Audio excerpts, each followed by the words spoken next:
Public Domain. The Adventures of Huckleberry Finn by Mark Twain, Chapter 9. The Cave, the Floating House. I wanted to go and look at a place right about the middle of the island that I'd found when I was exploring. So we started and soon got to it, because the island was only 3 miles long and a quarter of a mile wide. This place was a tolerable long, steep hill or ridge about 40 foot high. We had a rough time getting to the top. The sides was so steep and the bushes so thick. We tramped and clumb around all over it, and by and by found a good big cavern in the rock, most up to the top on the side toward Illinois. The cavern was as big as 2 or 3 rooms bunched together, and Jim could stand up straight in it. It was cool in there. Jim was for putting our traps in there right away, but I said we didn't want to be climbing up and down there all the time. Jim said if we had the canoe hid in a good place and had all the traps in the cavern, we could rush there if anybody was to come to the island, and they would never find us without dogs. And besides, he said them little birds had said it was going to rain, and did I want the things to get wet? So we went back and got the canoe and paddled up abreast the cavern and lugged all the traps up there. Then we hunted up a place close by to hide the canoe in, amongst the thick willows. We took some fish off of the lines and set them again and begun to get ready for dinner. The door of the cavern was big enough to roll a hogshead in, and on one side of the door the floor stuck out a little bit and was flat and a good place to build a fire on. So we built it there and cooked dinner. We spread the blankets inside for a carpet and eat our dinner in there. We put all the other things handy at the back of the cavern. Pretty soon it darkened up and begun to thunder and lighten. So the birds was right about it. Directly it begun to rain, and it rained like all fury, too, and I never see the wind blow so. It was one of these regular summer storms.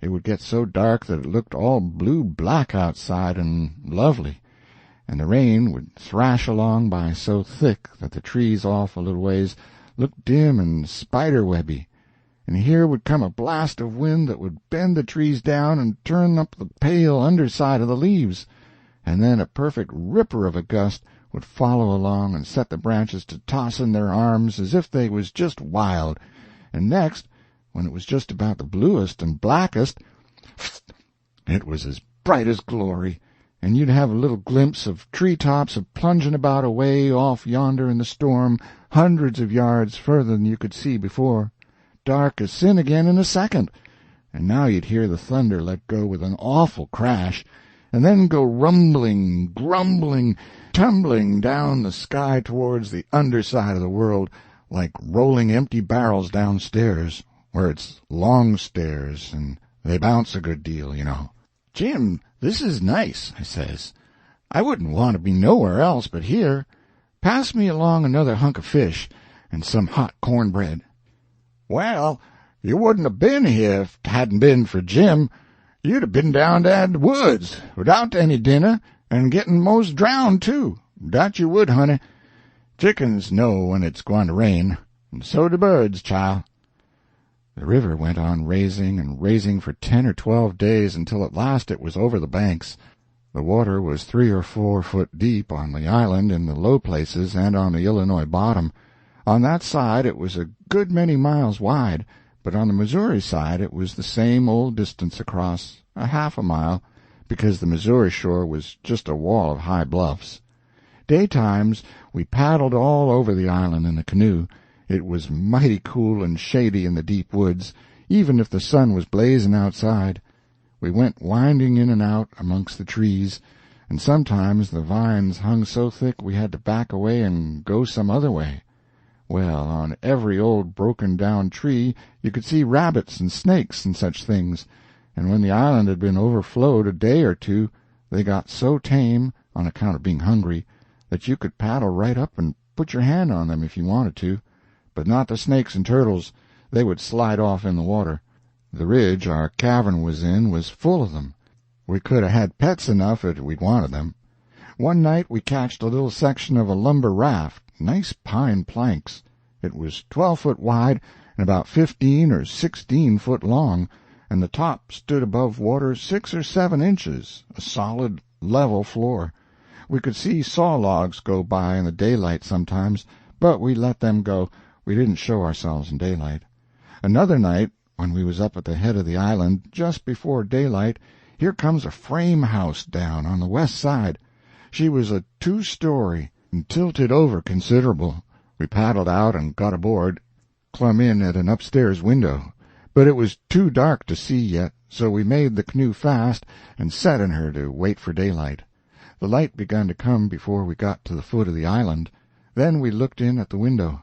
We could make out a bed, and a table, and 2 old chairs, and lots of things around about on the floor, and there was clothes hanging against the wall. There was something laying on the floor in the far corner that looked like a man, so Jim says, "Hello, you!"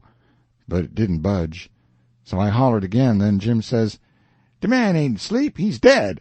You hold still, I'll go and see." He went and bent down and looked, and says, "It's a dead man. Yes, indeedy. Naked, too. He's been shot in the back.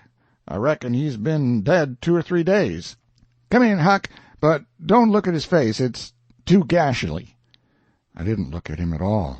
Jim throwed some old rags over him, but he needn't done it. I didn't want to see him. There was heaps of old greasy cards scattered around over the floor, and old whiskey bottles, and a couple of masks made out of black cloth, and all over the walls was the ignorantest kind of words and pictures made with charcoal.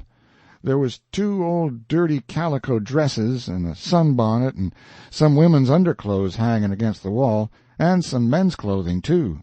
We put the lot into the canoe. It might come good. There was a boy's old speckled straw hat on the floor. I took that, too. And there was a bottle that had milk in it, and it had a rag stopper for a baby to suck.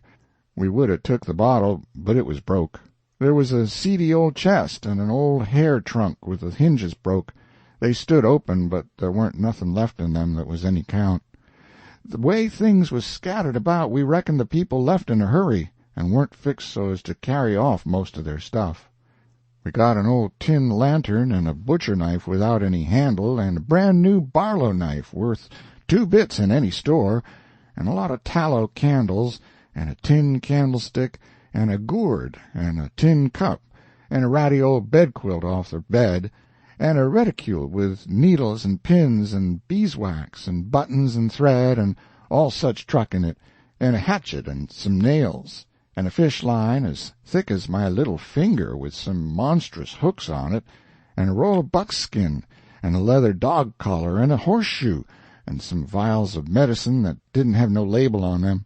And just as we was leaving, I found a tolerable good curry comb, and Jim he found a ratty old fiddle bow and a wooden leg. The straps was broke off of it, but barring that it was a good enough leg, though it was too long for me and not long enough for Jim, and we couldn't find the other one, though we hunted all around. And so, take it all round, we made a good haul.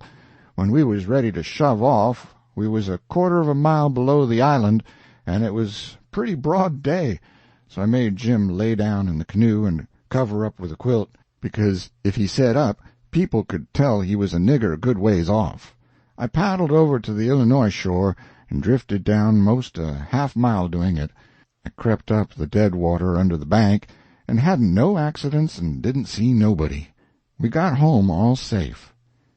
End of Chapter 9.